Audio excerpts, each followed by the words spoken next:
जब आप नाम सुनते हैं उस आदमी का जिसने अकेले ही पूरा पहाड़ तोड़ कर रख दिया। नहीं, मैं यहाँ किसी सुपर हीरो की बात नहीं कर रहा, बल्कि हमारे आज की कहानी के सुपर हीरो कहीं और से नहीं बल्कि हमारे देश भारत से ही है और उनका नाम दशरथ मांझी था।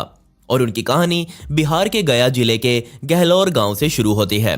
बाद में इस आदमी को माउंटेन मैन के नाम से भी जाना गया। दशरथ का जन्म सन 1934 में मूसाहर प्रजाति में हुआ और यकीन मानिए ये मूसाहर प्रजाति भारत की सबसे गरीब जनजातियों में से एक है। इसलिए ये सुनने में ही कितना अजीब लगता है कि ऐसी बैकग्राउंड से एक आदमी उठकर सामने आया जिसने पूरे पहाड़ को ही तोड़ डाला। लेकिन इसी गरीबी ने दशरथ को सहारा भी दिया। बचपन में ही वो अपने गांव में देखता आ रहा था कि उसके गांव के सामने खड़ा ये 300 फुट ऊंचा पहाड़ पार करने के लिए लोग मुश्किल से चढ़ पाते हैं। यहाँ तक कि गांव की महिलाएं पानी लेने के लिए हर रोज उस पार जाकर पैदल ही लेकर आती हैं। आम भाषा में कहूँ तो इस गांव के पास बेसिक सी चीजें जैसे कि पानी, बिजली और स्कूल्स या फिर हॉस्पिटल वगैरह कुछ नहीं थे।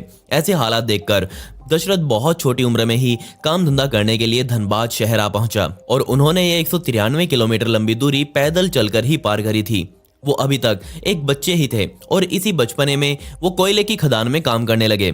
लेकिन तकरीबन 7 सालों तक उन्होंने वहां पर काम किया, जिसके बाद वो वापस अपने गांव गहलोरा पहुंचे। यहाँ रहते हुए उन्होंने खेतों में मजदूरी का काम करना शुरू किया, लेकिन यहाँ भी वो कुछ खास पैसा नहीं कमा पाए। लेकिन अपने गांव वापस आते ही दशरथ की शादी हो गई, जिसमें उनकी पत्नी का नाम फाल्गुनी देवी था और उनसे उनको 2 बच्चे भी हुए। परिवार हो चुका था, उनकी भी जिम्मेदारी सर पर थी। आपके मन में भी ये सवाल जरूर आया होगा कि दशरथ के मन में ऐसी क्या बात थी जो उसने सब कुछ छोड़ छाड़ कर पहाड़ को अकेले ही काटने का फैसला किया। तो जवाब है कि ये गांव आम जनजाति से बिल्कुल अलग थलग था। हॉस्पिटल नाम की यहाँ कोई चीज नहीं थी। सबसे पास का कस्बा जहाँ डॉक्टर मिल सकता था वो वजीरगंज था, जिसकी दूरी गहलोर से तकरीबन 40 मील की थी और ये 40 मील भी लोगों को पहाड़ चढ़कर पैदल ही पार करने पड़ते थे। आम भाषा में कहूँ तो दशरथ का गांव और आम जरूरतों के बीच ये पहाड़ उनके सामने खड़ा था। और तब आया सन 1960 का एक दिन, जब दशरथ पहाड़ के दूसरी तरफ अपने काम पर थे, जबकि पीछे से घर पर उनके बच्चे बाहर खेल रहे थे और उनकी पत्नी फाल्गुनी पहाड़ के उसी साइड पानी भरने के लिए गई हुई थी। सोचकर देखिए, फाल्गुनी को सर पर मटका रख के ये 300 फुट ऊंचा पहाड़ चढ़ना भी था और उतरना भी था। ये ऐसा रास्ता था जहां पर पहले भी बहुत से हादसे देखे और सुने जा चुके थे, लेकिन फाल्गुनी हर रोज ये काम करती थी। बदकिस्मती से उस दिन फाल्गुनी का पैर वहां से फिसला और वो सीधा नीचे गिरने लगी। उसका ऐसा हाल होते हुए नीचे गाँव में मौजूद लोगों ने देखा और उनमें से एक तुरंत भागकर दशरथ के पास आया और उसे सब कुछ बताया। यहाँ दशरथ का बुरा सपना सच हो चुका था। सबसे पहले तो दशरथ कई मील भागकर अपनी पत्नी के पास पहुंचा, लेकिन उसे भी पता था कि यहाँ से हॉस्पिटल बहुत दूर है।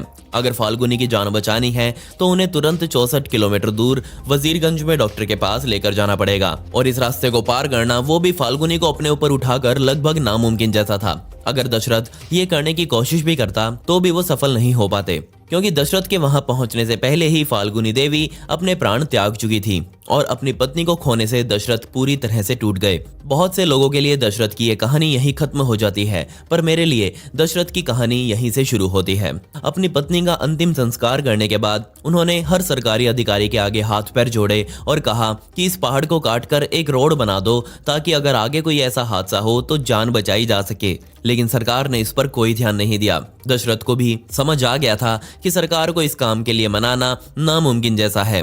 उसने अपने गांव वालों से भी बात की, लेकिन किसी ने भी उसका सपोर्ट नहीं किया, जिसके बाद उसने खुद ही आगे का स्टेप लेने का सोचा और यहीं से शुरू होती है मैन वर्सेस नेचर की कहानी। अपनी पत्नी को याद करके उसने अकेले ही इस पहाड़ को बीच में से काटने का निर्णय लिया। अब खुद सोच कर देखिए कि पहाड़ काटना तो छोड़िए, इस पहाड़ में छेद करना भी बिना मशीन्स के पॉसिबल हो ही नहीं सकता, जबकि दशरथ के पास तो सिर्फ छीनी और हथौड़ा ही थे। लेकिन इन औजारों से ज्यादा दशरथ ने अपना मन मजबूत बना लिया था और सन 1960 में ही उसने इन पहाड़ों को काटना शुरू कर दिया। मैं आपको बता दूं कि ये गहलोर गांव इस पहाड़ की एक बहुत ही बड़ी रेंज के बराबर में बना हुआ है। इसे बनाने में जो पत्थर इस्तेमाल हुआ है उसे हम मेटाफॉर्मिक के नाम से भी जानते हैं। वो हर रोज इस पहाड़ को देखते और सोचते कि अगर ये पहाड़ यहाँ नहीं होता या फिर इसके बीच में कोई रास्ता होता तो वो अपनी पत्नी को बचा सकते थे। वो हर रोज पहाड़ पर चढ़ जाते और लोग उन्हें देखकर उन पर हंसने लगते और बोलते कि 2-4 दिन में थककर वापस आ जाएगा। उन्होंने अपनी 3 बकरियां बेचकर 2-3 नए छीनी हथौड़े खरीदे। हर सुबह सूरज उगने से पहले दशरथ उठ जाते और अपने पड़ोसी के खेत में थोड़ा सा काम करके अपने और बच्चों के लिए 2 टाइम का खाना जुटाते। सुबह सुबह ही इतना काम करके बंदा थक जाता है और वहाँ काम करने के बाद वो सीधा पहाड़ पर चढ़ जाते और उसकी एक एक चट्टान पर चोट मारने लग जाते। बेशक उनके पास बहुत बढ़िया हथियार नहीं थे, लेकिन फिर भी वो नहीं रुके। कुछ चट्टानें ऐसी भी थी जिसे ना ही कोई हथौड़ा और ना ही कोई छीनी काट सकती थी। इसका भी इलाज दशरथ ने ढूंढ लिया और वो उस चट्टान के टुकड़े पर बहुत सारी लकड़ियां जला देते, और जैसे ही वो लकड़ियों की आग से चट्टान गर्म होती तो वो तुरंत उस गर्मागर्म चट्टान पर ठंडा पानी फेंक देते, जिससे चट्टान एक ही झटके में क्रैक हो जाती और उसके बाद उसे काटना बहुत आसान था। शुरुआती दिन दशरथ के लिए बहुत भयंकर रहे, क्योंकि ऊंचाई पर काम करते करते दशरथ का खुद भी कई बार पैर फिसल जाता और वो चोटें खाते हुए नीचे गिरते। वो हर रोज अपनी ही जिंदगी के साथ जुआ खेल रहे थे, क्योंकि चोट खा खाकर उनके नीचे मौजूद पत्थर कभी भी खिसक सकता था। उन्हें अंदाजा था कि उसके बाद उसके बच्चे अनाथ हो जाएंगे, लेकिन फिर भी उन्होंने यहाँ हार नहीं मानी। धीरे धीरे कर उनकी पहाड़ तोड़ने वाली खबर पूरे गांव में फैल गई, लेकिन फिर भी कोई मदद के लिए सामने नहीं आया। दिन महीनों में बदलते गए और महीने सालों में। गर्मी सर्दी धूप बारिश में दशरथ को काम करता देख लोग उसे पागल बोलने लगे। जब भी वो अपना पूरा दिन का काम खत्म करके नीचे उतरते तो लोग उन्हें ताने मारने लगते और कहते कि ये काम कभी नहीं हो पाएगा। लोग उसे पास बैठाकर समझाते कि ये फालतू का काम करने की बजाय और कोई काम धंधा करो जिससे कम से कम उसके बच्चों का तो पेट भर जाए। जबकि कुछ लोग तो उसे ये बोलते कि इतना काम करने से वो मर जाएगा। लेकिन दशरथ के दिमाग में कुछ और ही बैठा हुआ था। उन्होंने अपनी जिंदगी के सभी सुख त्याग कर उन्हें बस अपने गांव का फ्यूचर सिक्योर करना था, ताकि कोई और उसकी तरह अपने प्यारे सगे संबंधियों से दूर ना हो पाए। इसलिए वो लगातार काम में लगे रहे। कुछ साल बीते तो लोगों ने भी पहाड़ में हुए बदलाव को नोटिस करना शुरू कर दिया और फाइनली उन्होंने अब दशरथ को खाना पीना दान करना शुरू किया। यहाँ मैं 1-2 साल की बात नहीं कर रहा, बल्कि 20 सालों से भी ज्यादा समय की बात कर रहा हूँ। और इतना टाइम अब बीत चुका था और इतने टाइम में वो पहाड़ अब दशरथ के आगे हार मान चुका था और उसका हाल धीरे धीरे ऐसा होने लगा। 22 साल तक दशरथ पूरी तरह से इस काम में लगे रहे। सुबह उठकर आसपास के खेतों में काम करना और उसके बाद पहाड़ पर चढ़ जाना। अब इस पहाड़ को काटने में उसके 2 नए दोस्त शामिल हो चुके थे और वो थे एक नई छीनी और एक नया हथौड़ा। और तब आया साल 1982, जब दशरथ को ये पहाड़ काटते हुए पूरे 22 साल का समय बीत चुका था। दशरथ ने फाइनली इस पहाड़ की अंतिम चट्टान को काटा और यकीन मानिए उसने ऐसा कुछ कर दिखाया जिसे हम चमत्कार कहें तो भी वो गलत नहीं होगा।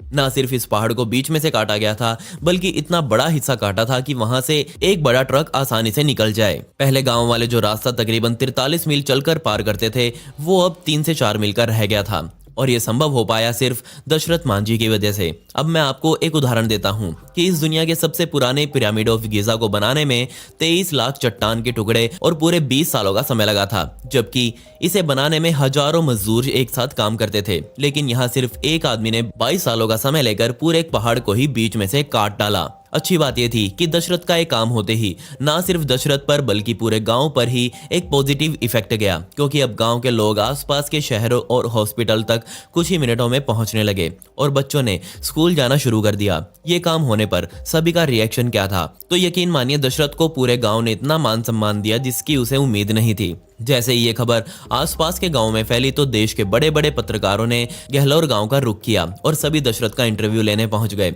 और इसी न्यूज कवरेज ने दशरथ मांझी को माउंटेन मैन का नाम दिया, जबकि पहले लोग उसे मैडमैन के नाम से जानते थे। इसी मैडमैन को जो जानता गया उसके लिए वो हीरो बनता गया। उनका कद अब इतना ऊंचा हो चुका था कि आसपास के गांव में लोग उनके पुतले लगाने लगे। बेशक दशरथ ने पहाड़ को काटकर रोड तो चीर दिया था, लेकिन वो अब भी कच्चा ही था। अब उनकी कहानी एक नेशनल न्यूज बन चुकी थी, इसलिए सरकार ने भी शर्मसार होकर यहीं पर एक रोड बनाने का प्रस्ताव पेश किया। अगर यही सरकार पहले दशरथ की सुन लेती तो आज दशरथ को कोई नहीं जानता होता।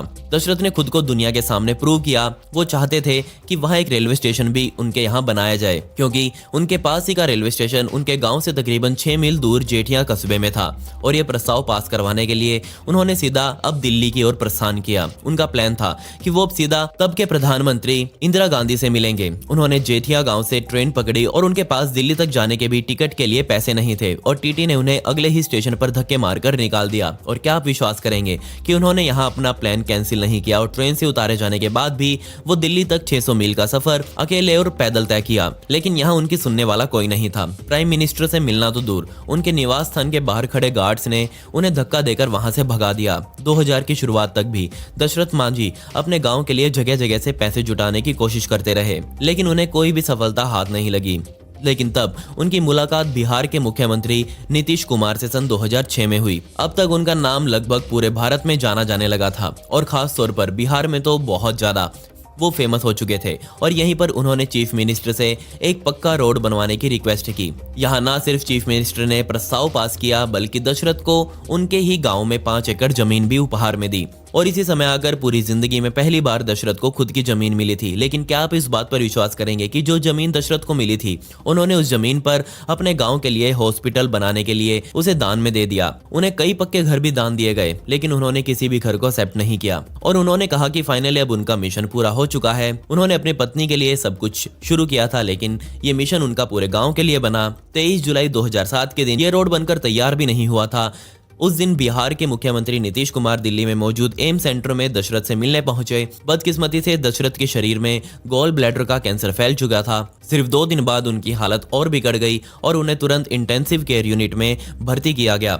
17 अगस्त 2007 के दिन दशरथ इस दुनिया को छोड़कर अलविदा हो गए, पर उनका ड्रीम प्रोजेक्ट पूरा हो चुका था। दशरथ के पार्थिव शरीर को उनके गांव गहलोर में लाया गया और वहां उनका अंतिम संस्कार किया गया। उनके दुनिया छोड़ने के तकरीबन 4 साल बाद ये रोड पूरी तरह से बनकर तैयार थी। इस रोड के मुहाने पर एक गेट लगाया गया और इस गेट का नाम आप खुद पढ़ लीजिए, दशरथ मांझी द्वार।